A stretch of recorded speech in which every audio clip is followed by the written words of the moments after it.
있었는데 그는 자주제국과 고운 아마퍼옷을 입고 날마다 즐겁고 호화롭게 살았다.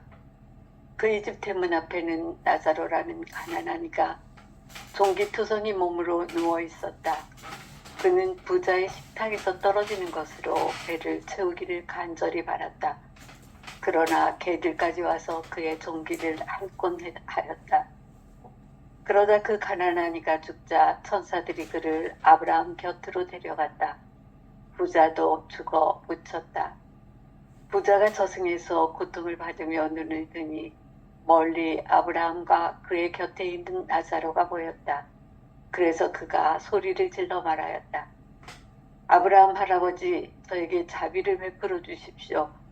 나자로를 보내셔 그 손가락 끝에 물을 찍어 제 혀를 식히게 해 주십시오. 제가 이 불길 속에서 고초를 겪고 있습니다. 그러자 아브라함이 말하였다. 얘야, 너는 살아있는 동안에 좋은 것들을 받았고 나자로는 나쁜 것들을 받았음을 기억하여라. 그래서 그는 이제 여기에서 위로를 받고 너는 고초를 겪는 것이다.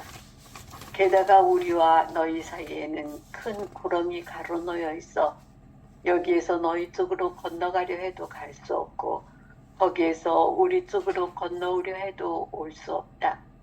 부자가 말하였다. 그렇다면 할아버지, 제발 나자로를 제 아버지 집으로 보내주십시오. 저에게 5 형제가 있는데 나자로가 그들에게 경고하여 그들만은 이 고통스러운 곳에 오지 않게 해주십시오.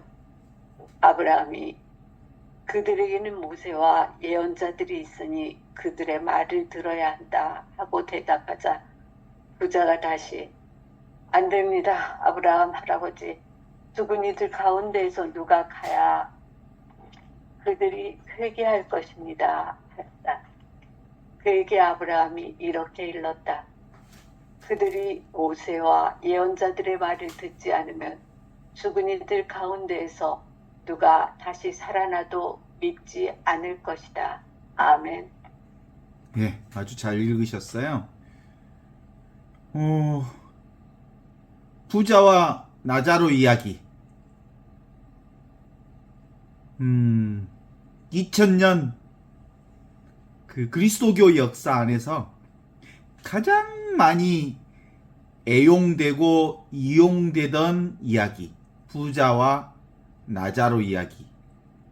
이 얘기는 모르는 사람이 없을 만큼 모두에게 다 알려진 얘기임에도 불구하고 가장 많이 인용되면서 동시에 가장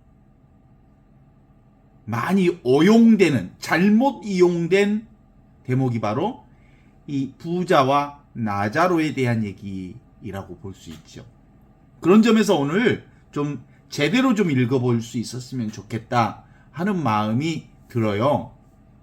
근본적으로 우리는 그 부자와 나자로가 살고 있었는데 부자는 죽어서 지옥을 가고 나자로는 죽어서 천국을 갔다 라고 얘기하면서 사후세계에 대한 얘기, 죽어서 가는 천국과 지옥에 대한 문제로 이 부자와 나자로의 이 얘기를 등치시키는 경우들이 종종 있죠.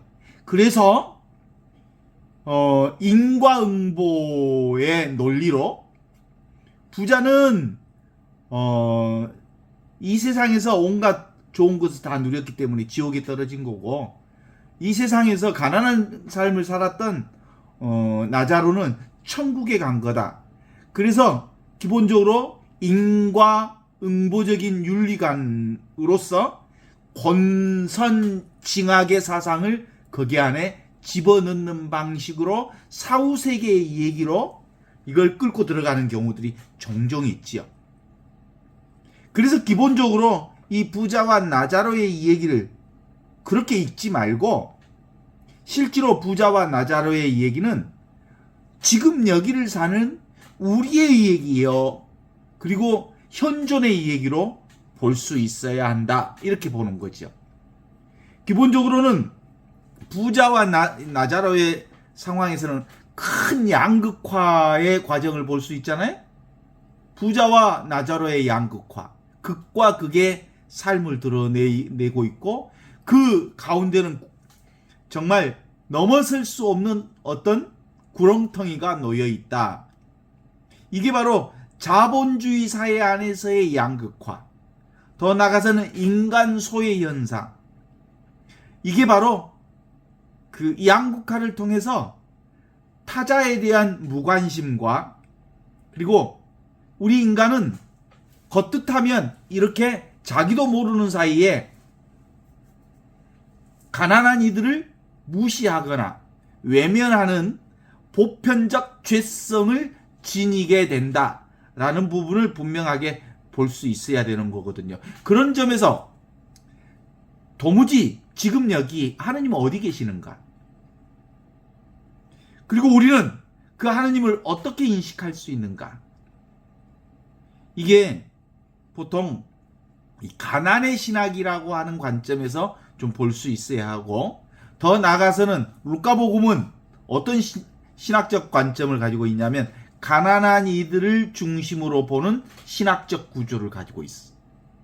그래서 특별히 루카복음에 쓰여져 있는 이 부자와 나자로는 19절에서 21절까지는 이생에 대한 얘기를 하고, 그 다음에 24절, 22절에서 23절까지는 죽음과 죽음 이후에 전복된 상황을 얘기하고 있고, 그 다음에 그 24절부터 31절까지는 아주 완전히 뒤바뀌어진 상황을 얘기하고 있죠. 그래서 마지막에는 쉐마 이스라엘 라고 얘기하는 것처럼 회개와 형제적 결단을 촉구하는 것으로 지금 여기로 돌아오라고 하는 이 현존에 대한 선포로 이거 읽어낼 수 있어야 된다고 보는 거죠.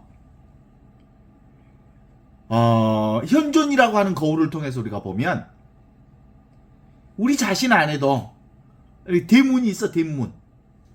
그죠? 그래서 대문 안에는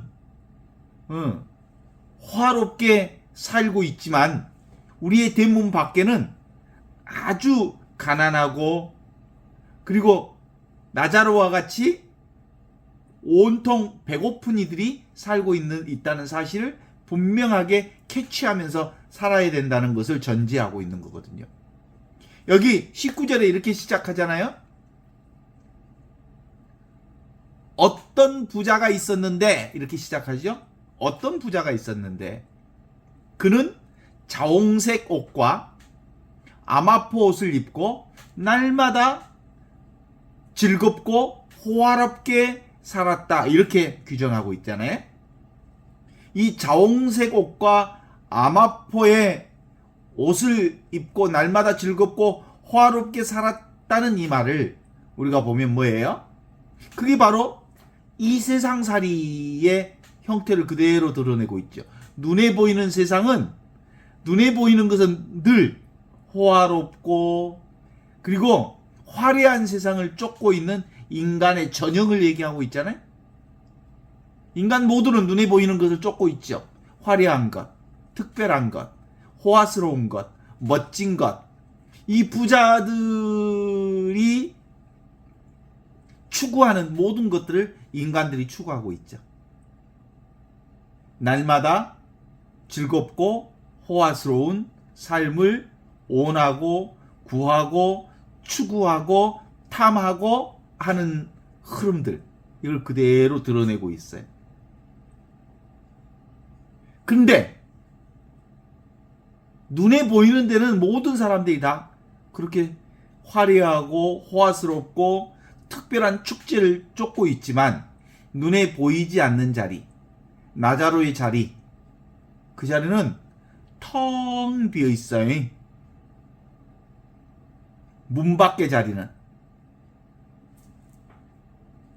이게 바로 실제로는 세상에 드러난 온갖 화려하고 멋지고 그리고 호화스러운 세상의 모든 모습들은 어디에서 드러나는 거죠? 눈에 보이지 않는 자리를 통해서, 눈에 보이는 세상이 펼쳐지고 있다는 사실을 우리가 확인하지 못하면 우리 스스로도 이런 상황에 빠지게 되어 있어요. 그래요. 신학적으로 이걸 유화론적 고립이라고 그래요. 내가 그 누군가를 학대하거나 부정적인 방법으로 돈을 모았거나 명시적으로 그에게 나쁜 짓을 하지 않았지만 내가 호화스럽고 화려하고 그리고 멋진 것을 추구할 때 그 자리는 누구 것을 쓰고 있는 거야? 가난한 이들의 몫을 빼앗고 있는 거야.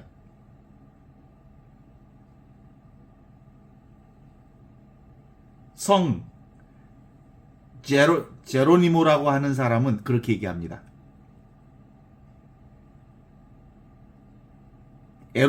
제로니모라고 말할 수 있죠. 에로니모는 그는 나자로의 것을 뺏지 않았지만 부자는 자신의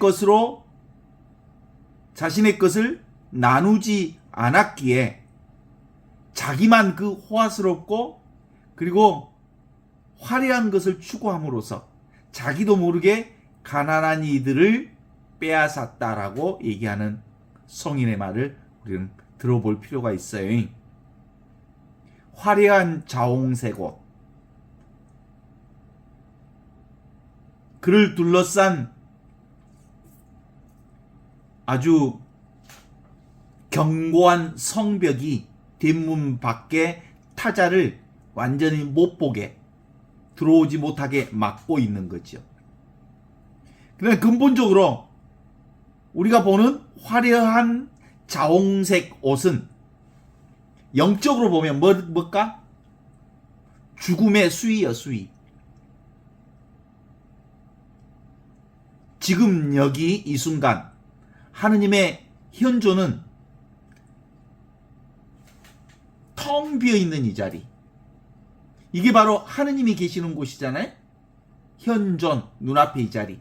그러나 화려한 자홍색 옷을 통해서 이 지금 여기 이 순간 살아있는 하느님의 현존 자리를 탁 가로막고 있고 성벽으로 가로막고 있고 자홍색 옷으로 둘러치고 있으니까 결국에는 영적인 수위, 죽음의 옷을 입고 있다. 이렇게 볼 수 있는 거죠.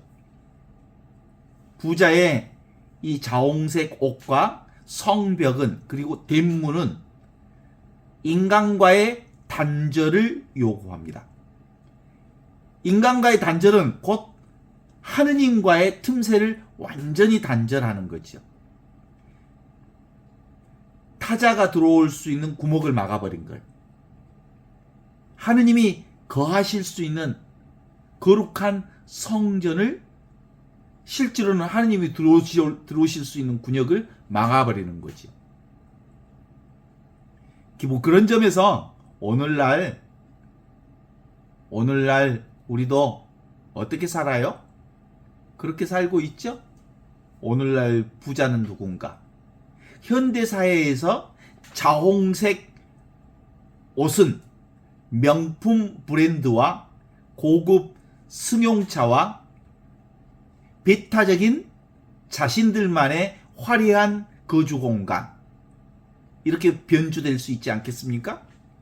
우리는 자본과 기술 그리고 안락함이라고 하는 현대판 자홍색 옷을 입고 스마트폰과 미디어의 화려한 이미지에 갇혀서 바로 곁에 있는 이웃의 신음소리를 듣지 못하는 부자의 모습으로 살아가고 있는 것은 아닌가 하는 걸 들여다볼 수 있어야 돼.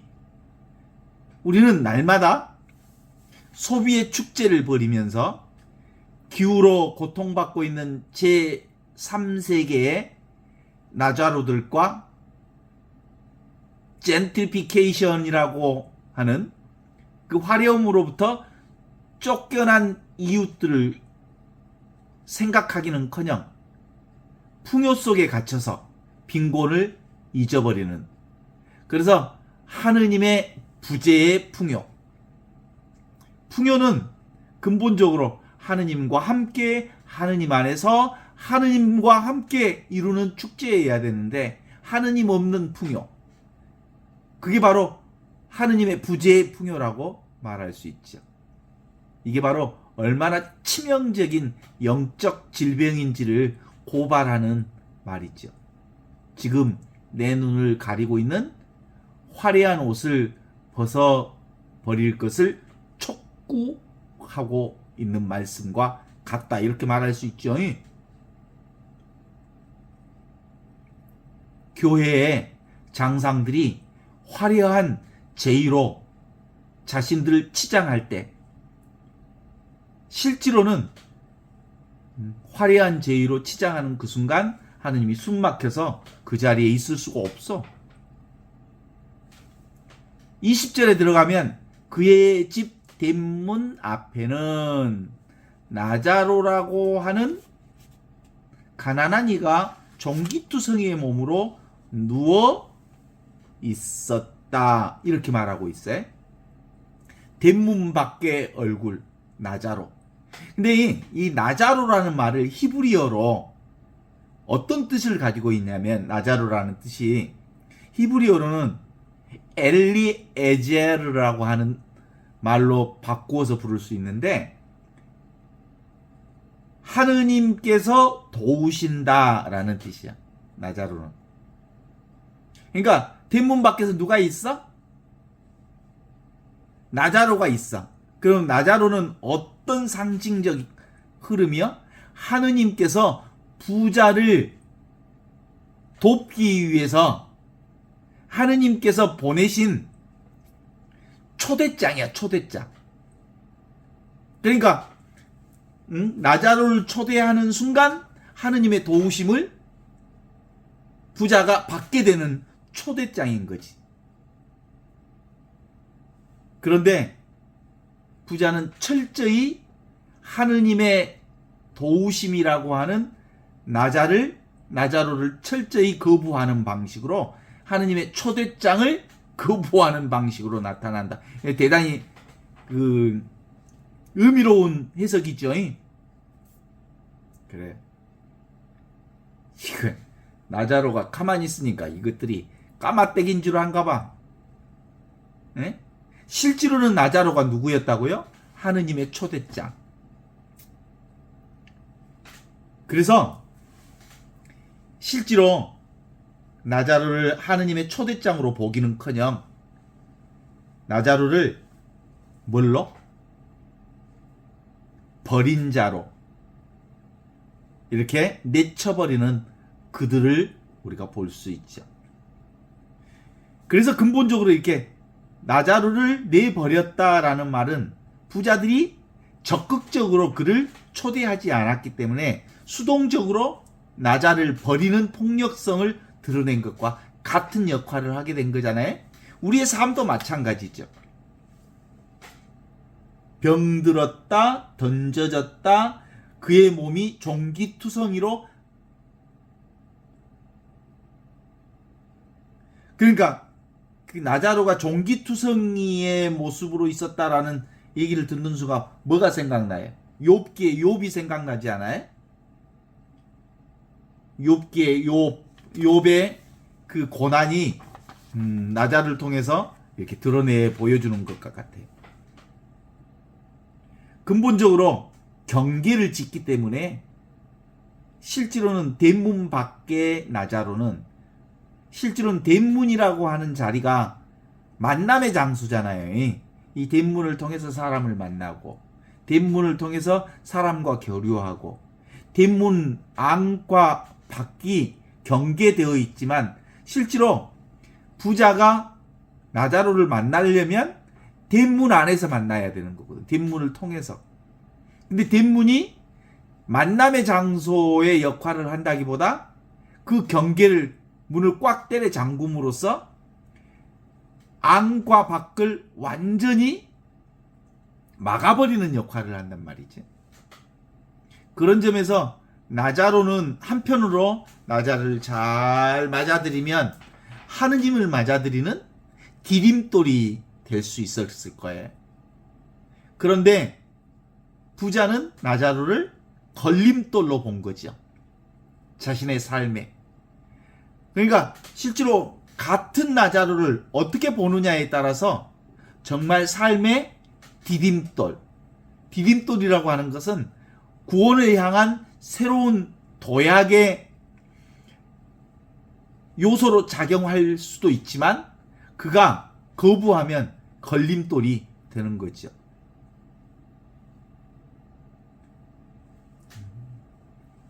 네비나스라고 하는 철학자는 나자로의 얼굴을 부자에게 이런 표시라고 한, 나를 죽이지 말라, 하느님께서 나를 살게 하라 라고 하는 하느님의 명령이라고 그 레비나스 철학자는 그렇게 얘기하는 거예요. 그러니까 기본적으로 나자로의 얼굴을 통해서 하느님의 얼굴을 드러내 보여주시는 거예요. 그러니까 나자로는 텅 비어 있으면서 아무것도 할 수 없는, 아무것도 아닌 것을 받아들이면 풍성한 하느님의 축복을 받아들이는 것이지만 그 아무것도 아닌 것들을 무시하면 실제로 전체를 무시하는 일이 되는 거죠. 그래서 루카복음에서는 그렇게 얘기하잖아요. 가장 비참하고 냄새나고 종기투성이인 나자로의 몸을 하느님이 입고 대문 밖에서 서 계신다, 이렇게 보는 거예요. 이런 관점들이 마태복음 25장에도 나오잖아요. 가장 작은 자에게 해준 것이 바로 나에게 해준 것이다. 근본적으로 나자로는 부자에게 사실상 하느님을 만날 기회, 더 나아가서는 구원을 만날 기회, 영원한 생명을 만날 기회를 나자로를 통해서 제공했음에도 불구하고 나자로를 자선 행위는커녕 하느님을 만나는 성사로 보는 눈이 없었다는 거예요. 사실 우리가 만나는 모든 사람들이 다 하느님을 만나는 거거든요. 그죠? 하느님이 보내신 일들이고 하느님을 만나는 일이고 하느님과 함께하는 일이죠. 그래서 성사 아는 일이 없잖아요. 모든 게 다 성사로 드러나지 않습니까?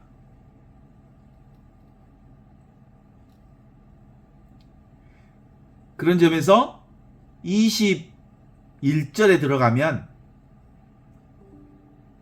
그는 부자의 식탁에서 떨어진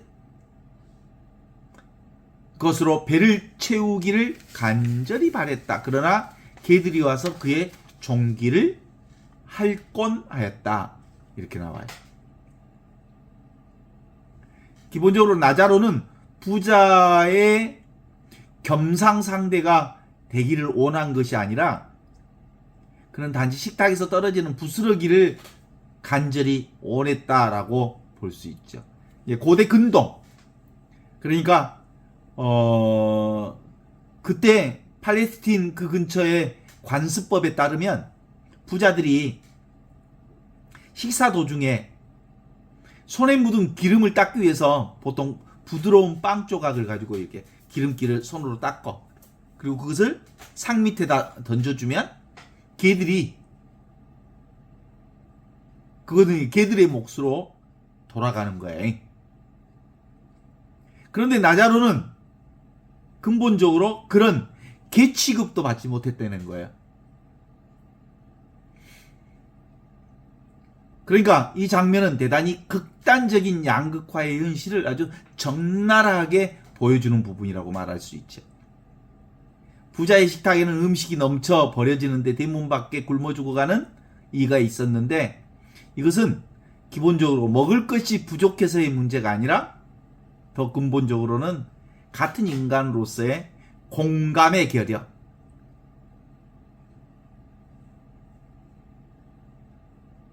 나자로는 부자에게 큰 것을 요구하지 않았습니다. 그저 버려지는 잉여물이라도 나누어지기를 바랬던 거죠. 그러나 그것조차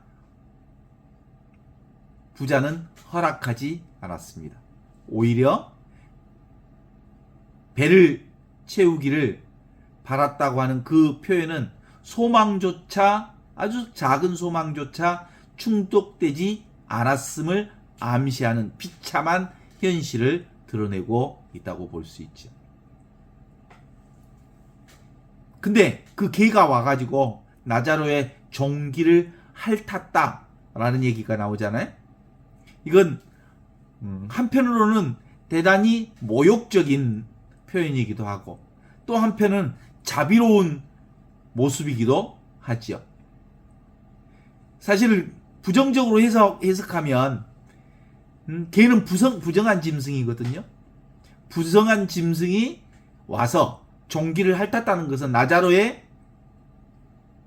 나자로가 짐승의 먹잇감 수준으로밖에 되지 않았다. 정말 처참했다라는 뜻. 그 다음에 조금 더 긍정적으로 본다면 부자가 나자로에게 관심을 주지 않을 때 오직 개들만이 그에게 다가와서 상처를 핥아주었다는 점에서 본다면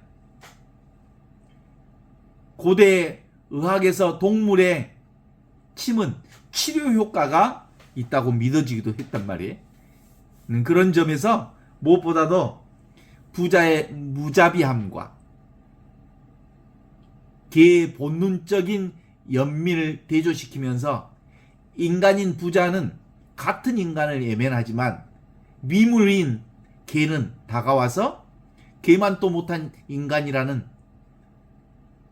부자에게 욕설을 퍼붓는 것과 같은 느낌이 들지 않습니까? 이 개만도 못한 놈들아.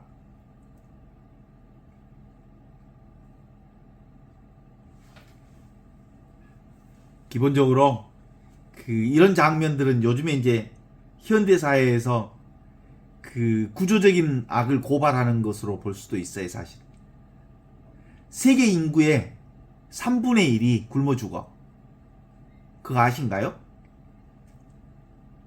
세계 인구의 3분의 1이 굶어 죽어. 매일 수만 명이 기아로 사망한다고 하죠. 넘쳐나는 잉여 생산물과 음식 쓰레기 곁에서 굶어 죽어가는 이들이 공존하는 세계. 딱 그 모습이죠. 그렇습니다. 사실은 이건 부자의 식탁 주변에 맴도는 개들보다 못한 윤리적인 감수성을 가지고 있는 인간들의 아주 허접한 모습들을 있는 그대로 드러내는 모습과 같다 말할 수 있죠.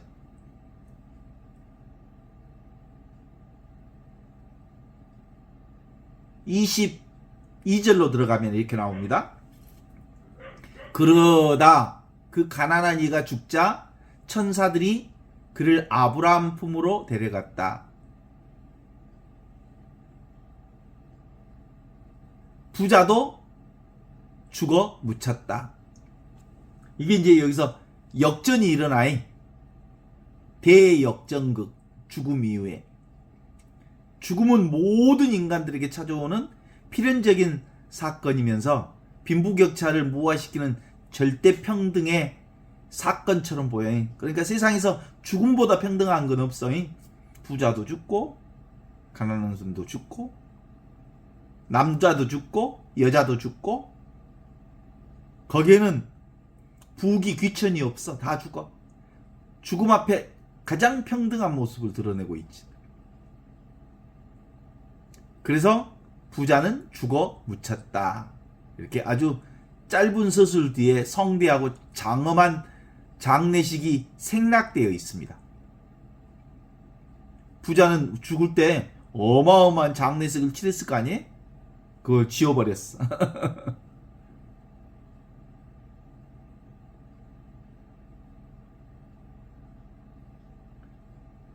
영적인 차원에서 대역전이 일어납니다. 나자로는 천사들에게 받들려서 아브라함 품 안으로 옮겨지고, 아브라함 품은 유대교의 문학에서 의인들이 죽은 이후에 머무는 낙원이라고 얘기하고 있거든요. 그러니까 메시아적인 잔치의 상석을 얘기합니다. 평생 대문 밖에서 차가운 돌바닥에 누워있던 나자로가 이제 믿음의 조상인 아브라함의 가슴에 안겨 가장 따뜻한 위로를 받게 되었다. 여기서 아브라함의 품은 어머니의 자궁이나 젖먹이의 가슴을 뜻하기도 합니다. 하느님은 나자로를 다시 태어나게 하시며 그동안에 결핍된 모든 사랑과 양식을 영원히 공급하는 모습으로 드러내고 있죠.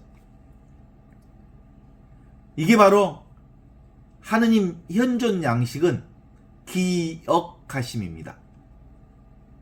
지금 그를 기억하고 있고, 그는 가장 가난한 자리에 누가 계신다? 하느님이 계신다라는 것을 드러내 보여주시는 거죠.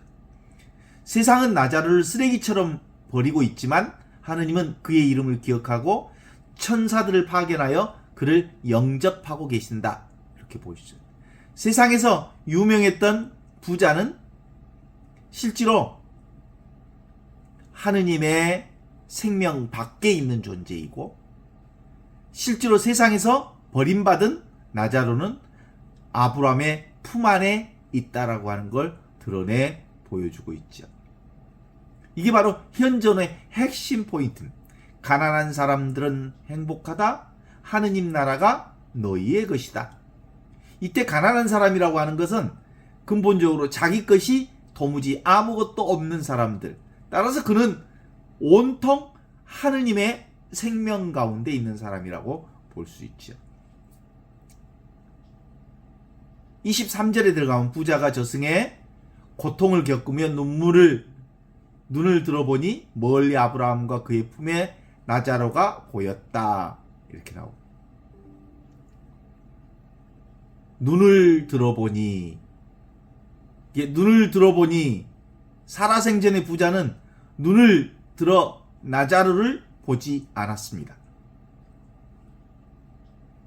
그의 시선은 늘 자신의 식탁과 그리고 자신들이 즐기는 집과 옷에만 고정되어 있었습니다. 그러나 이제 모든 허례의식이 벗겨진 지금 여기 이 순간 눈앞에 있는 이 현존의 자리, 이 자리에서는 비로소 눈을 들어 나자로를 보게 됩니다. 그의 봄은 구원을 가져오지 못합니다. 왜냐하면 멀리 떨어져 있기 때문입니다. 그 거리는 물리적 거리가 아니라 이승에서 나자로와의 사이에서 두었던 심리적, 사회적 거리의 실제 거리만큼 멀리 떨어져 있습니다. 그는 살아서 거리를 좁힐 수 있는 수만 번의 기회를 가졌지만 이제 그 거리는 영원히 죽음 위에 고정돼 버리는, 스스로 그가 고정시킨 거리죠. 따라서 하느님의 현존은 심판의 형태로 다가나가는 거죠. 실제로 우리가 이 세상에서 현존을 살지 않는 것, 그것이 곧 심판이에요. 부자가 목격한 나자로의 영광은 부자에게는 질투와 고통의 원인이 되는 것처럼 보이죠. 자신이 그토록 하찮게 여겼던, 개들이나 상대하던 존재가 하느님의 가장 귀한 자리에 있다는 사실은 그의 가치관 전체를 붕괴시켜버립니다. 이게 바로 봄의 신학을 제기합니다. 우리는 지금 무엇을 보고 있냐면 타인의 얼굴을 있는 그대로 보지 못하고 욕망의 대상으로 보거나 투명인간 취급을 하는 눈은 결국 영원한 단절 속에서 타자의 영광을 멀리서 바라보며 고통스러워할 수밖에 없음을 경고합니다.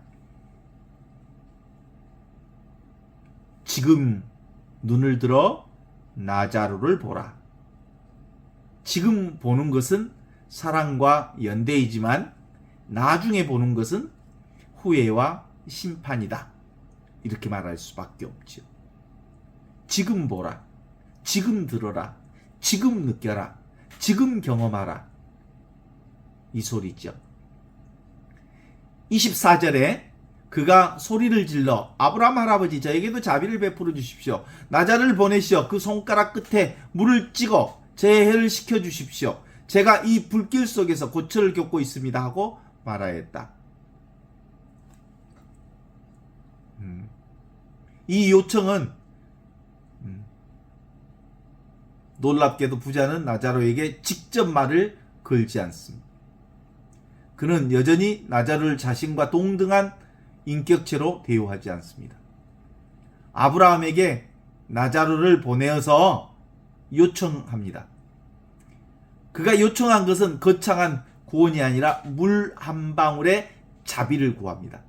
생전에 그는 나자로에게 빵 부스러기 하나 주지 않았으면서 자신은 지금 하느님의 자비를 구하고 있습니다.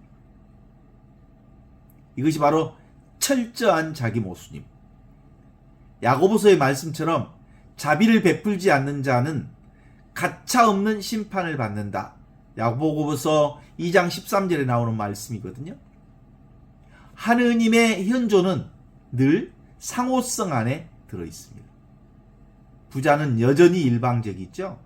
타자를 주체로 인정하지 않고 자신의 필요를 채우는 수단으로 타자를 봅니다. 우리가 기도할 때조차 타자를 나의 축복을 위한 도구로 여기지 않는지 한번 봐야 할 부분들이죠.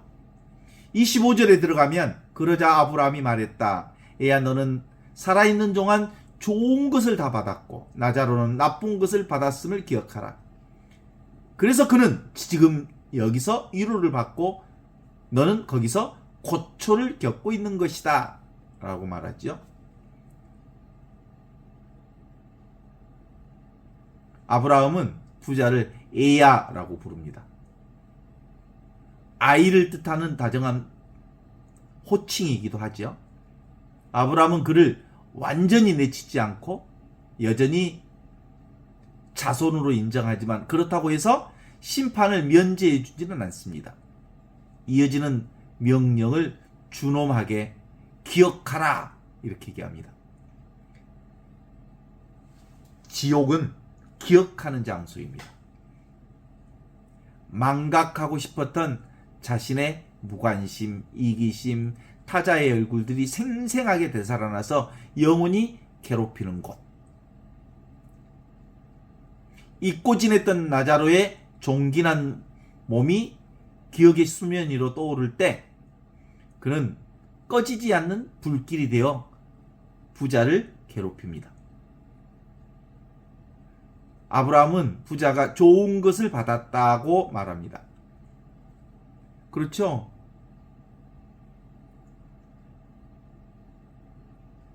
기본적으로 이 절은 지금 여기 삶의 영혼성과 직결되어 있습니다.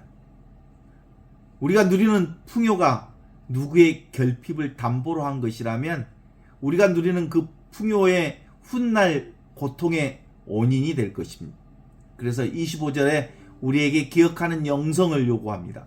강제로 기억당하고 괴로워하기 전에 지금 스스로 기억하고 나누라는 거예요. 지금 나누지 않으면 아니 되는 거다. 내가 받은 좋은 것들, 나만의 것을 위한 것이 아니라 나와 함께 더불어 사는 사람들과 나누라고 하는 물건들이 있죠. 그걸 통해서 이웃과 사랑을 경험하자는 거죠. 26절로 들어가면 게다가 우리와 너 사이에는 큰 구렁텅이가 가로놓여 있다. 그래서 여기서 너희에게 건너가려 해도 갈 수 없고 거기서 우리에게 건너오려 해도 올 수가 없다. 이 비유는 가장 절망적이고 확정적인 단어로서 큰 구렁텅이가 놓여 있다. 이건 어떤 지리적인 협곡이라기보다는 존재론적 단절을 의미합니다. 천국과 지옥, 의와 불의, 사랑과 이기심 사이에 타협할 수 없는 시면이 존재합니다. 스스로가 지옥과 천국을 나누었다면 자기가 나눈 지옥과 천국 사이에서 더 이상 그걸 뛰어넘을 수 없습니다. 따라서 이혼론적 세상의 관점에서는 이 세상을 도무지 뛰어넘을 수 없다는 것이 전제되어 있는 거죠. 하느님이 부자를 괴롭히기 위한 의를 파놓은 함정이 아닙니다. 스스로가 의와 악을 구분해서 그가 스스로가 그 이혼론의 경계에 갇혀버리고 만다는 사실을 얘기하고 있는 거죠. 따라서 현대 신학의 해석과 설교학적인 통찰로 보면 이 구렁텅이는 부자가 살아생전 자신의 대문 앞에 만들어 놓았던 경계, 그것이라고 볼 수 있습니다. 그래서 누가 만든 구렁텅이에 자승자박이라고 할 수 있죠. 자승자박, 스스로가 스스로를 묶어놓은 구렁텅이.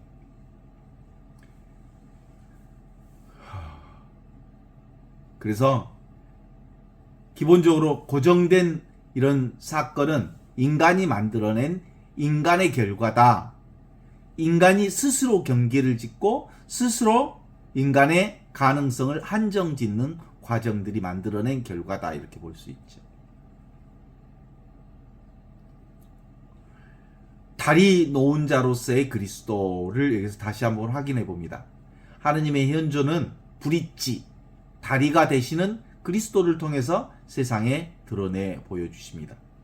그리스도는 세상을 통해 죄와 죽음의 구렁텅이를 당신의 온몸으로 연결해 주셨습니다. 그러나 그 다리를 건너는 것은 살아있는 동안 지금만 가능합니다. 여기서만 가능하죠. 지금 이 순간만 바로 하느님의 현존 가운데 살 수 있습니다. 타자를 향해 다리를 놓는 행위는 지금만 가능합니다. 사랑과의 연대만이 구렁텅이를 메울 수 있습니다. 그래서 26절에 이렇게 경고합니다. 오늘 내가 이웃과 사이에 파놓은 강에 곧 경제적 격차의 도랑이, 내일은 건널 수 없는 바다가 될 거라고. 그러므로 지금 다리를 놓아야 한다. 지금 너와 나 사이에 가로막힌 것은 지금 경계를 허물어야 한다. 27절은 부자가 말했다. 그렇다면 할아버지, 제발 라자로를 제 아버지 집으로 보내주십시오. 이렇게 얘기합니다. 자신의 구원이 불가능함을 깨달은 부자는 이제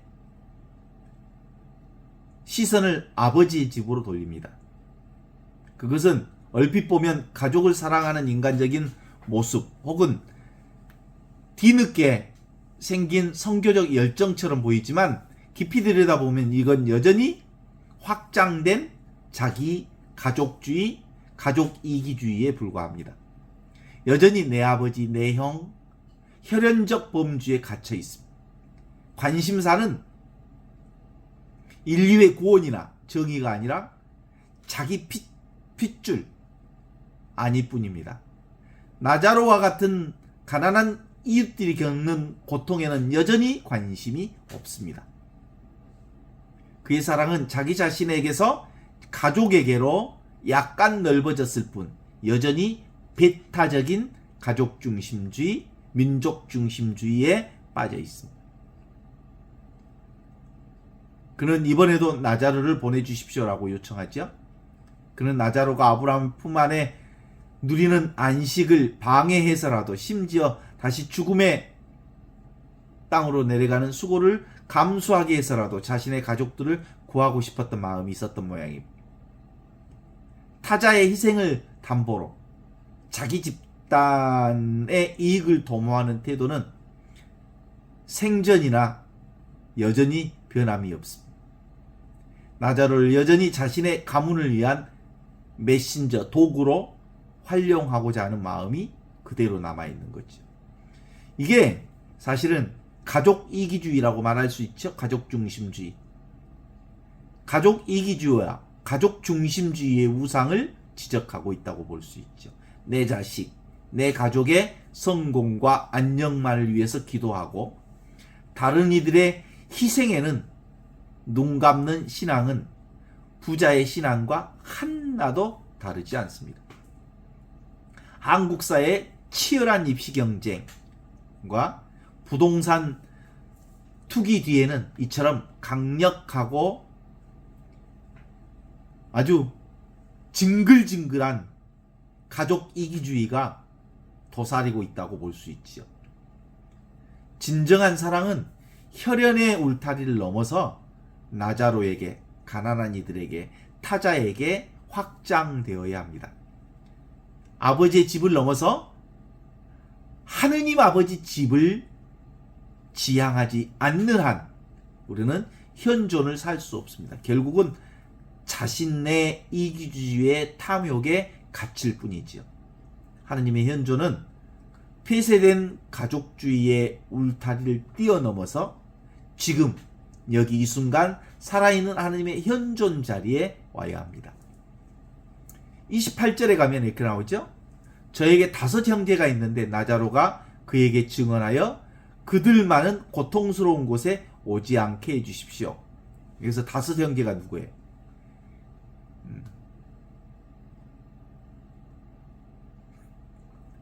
보통 일부 주석가들은 이 일을 예루살렘의 대사제인 안나스, 가야파의 처남들, 그리고 엘리아셀, 요나단, 테오도르, 마티아, 안나스 2세까지를 합쳐서 5 가족들이라고 얘기하고 있거든요.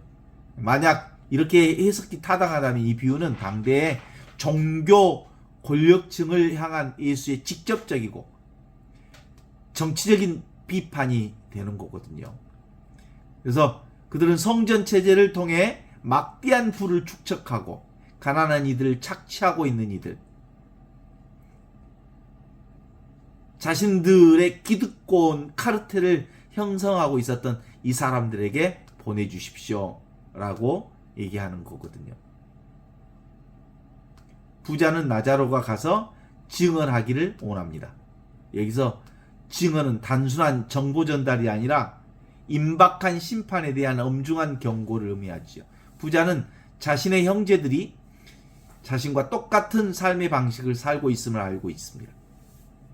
그래서 그들 같은 가치관, 같은 소비했던 같은 무관심을 공유하고 있는 죄의 연대고리 속에 속해 있다는 것을 알고 있어서 부자의 집안은 아마도 부를 하느님의 축복이라도 여기는 나자로와 같은 이들의 죄인 취급하는 잘못된 신명기 신학을 공유하고 있던 걸로 드러내서 이걸 꼬집고 있는 부분이라고 말할 수 있죠.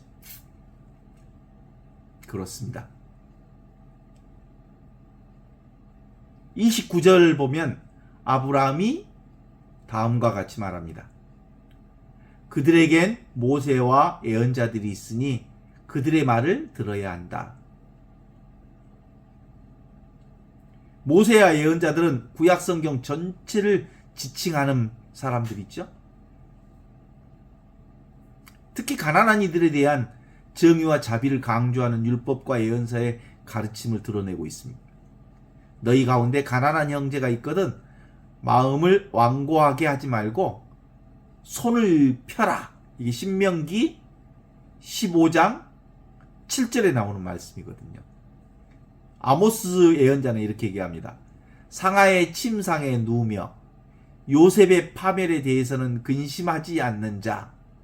이게 아모스 6장 4절에서 6절의 말씀을 통해서 맹렬히 비난하고 있는 것을 볼 수 있습니다. 이사야가 비난하는 거 봐봐요. 내 양식을 줄인 자에게 나누어 주며 빈민들 집에 있는 것들을 빈민들을 집에 있는 것들로 다 베풀어 주어라 라고 얘기하고 있습니다. 부자 형제들에게 필요한 것은 새로운 정보가 아니라 이미 있는 말씀에 대한 기억이라고 얘기하고 있는 거죠. 그게 곧 쉐마 이스라엘, 이스라엘아 들어라 라고 하는 외침이죠.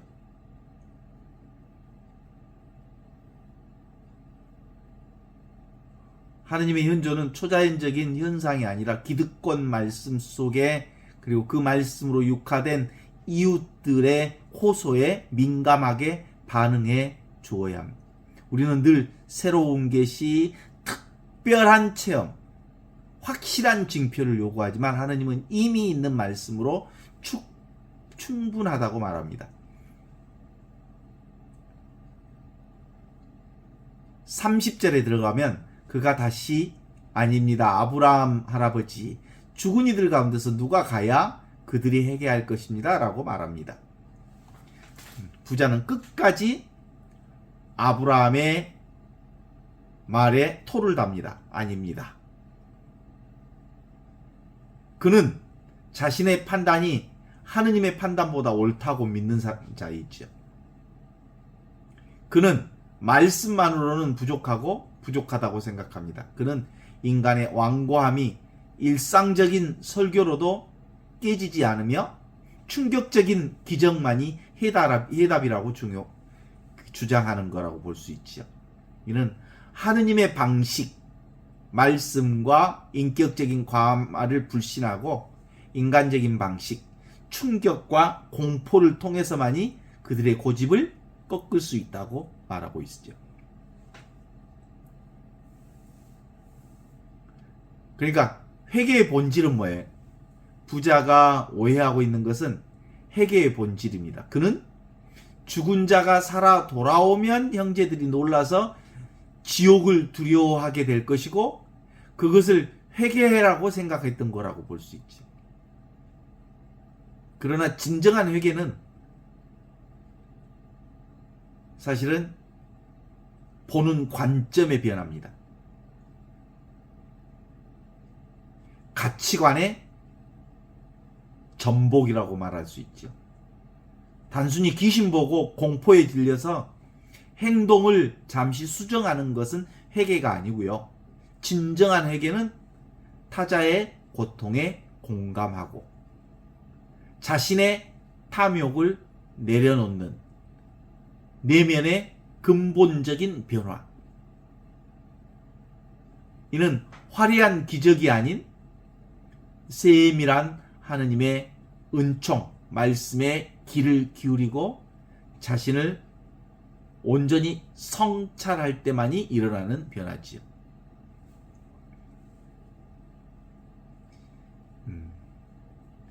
현대 교회는 근본적으로 이런 점에서 지금 여기 이렇게 살아있는 그리스도를 보는 관점의 변화 없이는 벼락이 떨어진다 해도 세상이 뒤집어진다 해도 도무지 움직일 생각이 없는 자들이 있죠. 31절 아브라함이 그에게 대답했다. 그들이 모세와 예언자들의 말을 듣지 않으면 죽은 이들 가운데서 누가 다시 살아난다 해도 믿지 않을 것이다. 이렇게 말합니다. 이 비유의 결론은 충격적입니다. 대단히 예언적이죠. 예수님은 자신의 운명을 암시하는 대목이기도 하죠. 실로 요한복음 11장에서 예수님은 나자로라고 하는 이름의 친구를 죽음에서 살리셨습니다. 그러나 그 기적을 목격한 대사제들과 바리새인들은 회개하기는커녕 예수를 죽이고 나자로까지 없애려 모의했다고 기록하고 있습니다. 기적은 믿음을 낳지 않습니다. 오히려 살벌한 복수를 품게 하지요. 더 나아가서 예수님 자신이 죽음에서 부활하셨을 때에도 그들은 믿지 않았고 제자들이 시체를 훔쳐갔다고 조작했던 거죠. 모세와 예언자들의 말을 듣지 않는 자들은 부활조차 믿지 못하는 자들이었고 부활은 죽음을 이긴 사랑의 승리인데 그들은 율법과 예언서의 핵심인 사랑을 모르는 자는 부활의 의미를 해독할 능력이 없기 때문에 근본적으로 사실 부활이라고 하는 건 기본적으로 에고의 죽음이 곧 부활이거든요. 에고가 사라질 때 온통 하느님의 생명, 영원한 생명의 부활을 경험하는 건데 에고가 죽지 않는 데서 별 어떤 상황이 일어난다 하더라도 그들은 설득되지 않는다. 이렇게 볼 수 있죠. 결국은 에고의 죽음을 전제하지 않는 한 하느님을 주님으로 고백할 수 없다. 이렇게 말할 수 있죠. 어떻습니까? 루카복음 16장 19절에서 31절은 우리에게 두 가지의 미래를 보여줍니다. 하나는 나자로와 함께 아브라함의 품에서 누리는 잔치이고, 하나는 영원한 갈등 속에서 후회하는 고립이라고 말할 수 있죠. 이 두 미래를 가르는 분기점은 먼 날 죽음의 순간이 아니라 바로 지금, 바로 여기, 바로 오늘 내가 현존을 사느냐 아니면 현존을 거부하느냐의 물음에 달려 있습니다. 하느님은 지금 여기 계십니다. 하느님은 화려한 애복을 입고 계시지 않고 종기투성이의 몸으로 굶주린 배를 움켜쥐고 혹은 절망에 빠진 눈으로 우리 곁에 와 계십니다. 모세와 예언자는 이미 우리에게 주어져 있습니다. 더 이상 기적은 필요 없습니다. 필요한 것은 지금 여기 눈앞에 이 현존에 눈을 뜨는 거죠. 그리고 지금 여기 이렇게 들리는 귀에 귀를 여는 거죠. 그래서 문을 열어 하느님을 맞이하는 용기가 곧 부자와 나자로의 메시지라고 말할 수 있습니다. 부자의 실패는 악행이 아니라 무관심인 거죠. 사랑의 반대말은 미움이 아니라 무관심이라고 그랬죠? 무관심의 뒷문을 허물 때 그 자리에 생명의 다리가 놓여날 것입니다. 우리의 뒷문은 뭐예요? 눈앞에 이것. 현존.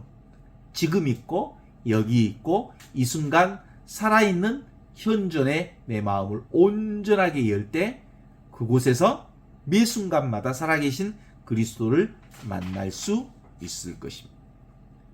이것이 부자와 나자로의 메시지의 중심이라고 말할 수 있습니다. 오늘 얘기.